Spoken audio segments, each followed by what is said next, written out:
Now that we have finalized the introduction to procurement modules, procurement management modules, we will start the discussion about the technical and soft skills in the procurement domain.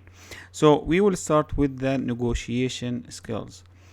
What is negotiation? Okay, negotiation is the communication between two or more parties with the desired outcome of reaching a mutually satisfactory agreement.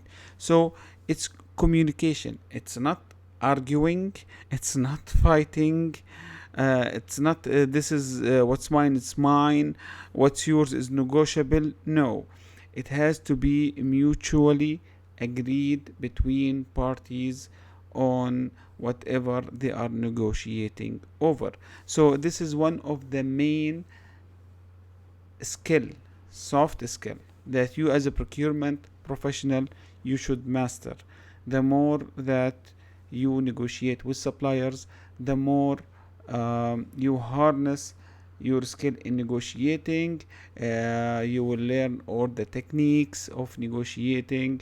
How can you leverage whatever you have? How can you negotiate to do whatever your purpose of this negotiating, and how can you get what you want at the end of the negotiations? So let's get started.